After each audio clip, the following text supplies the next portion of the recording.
Start.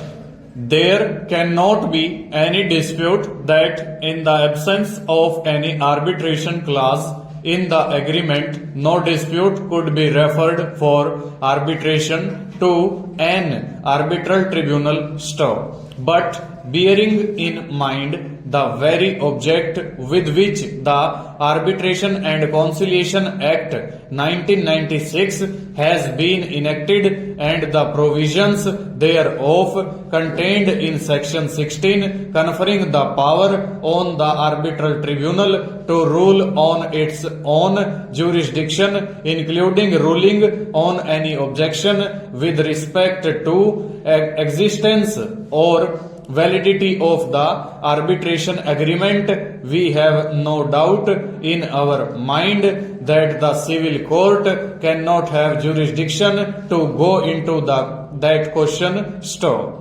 A bare reading of section 16 makes it explicitly clear that the arbitral tribunal has the power to rule on its own jurisdiction even when any objection with respect to existence or validity of the arbitration agreement is raised, and a conjoint reading of subsections bracket 2, bracket 4 and bracket 6 of section 16 would make it clear that such a decision would be amenable to be assailed within the ambit of section 34 of the Act. Stop.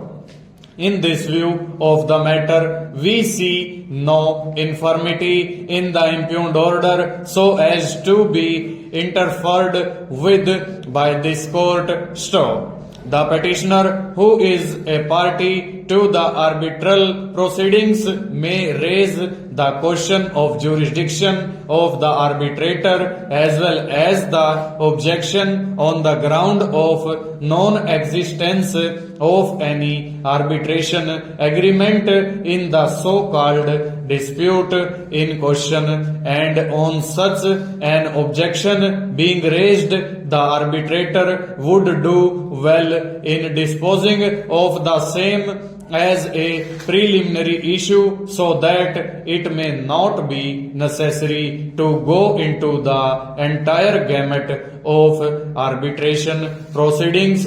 Stop.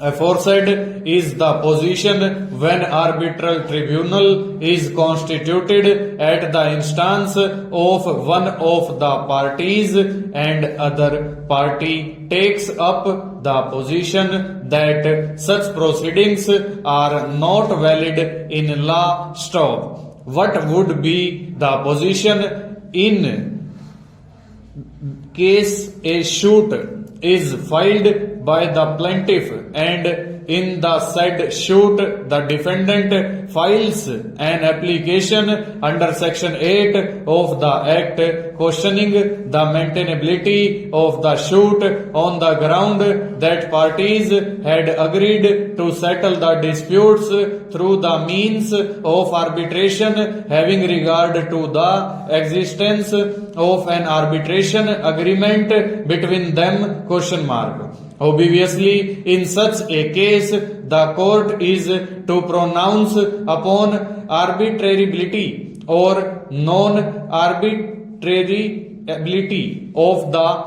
disputes. Stop. In the instant case, there is no dispute about the arbitration agreement in as much as there is a specific arbitration clause in the partnership deed. Stop. However, the question is as to whether the dispute raised by the respondent in the suit is incapable of settlement through arbitration. Stop.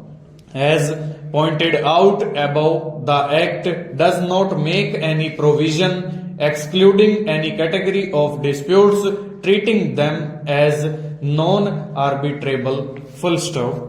Over.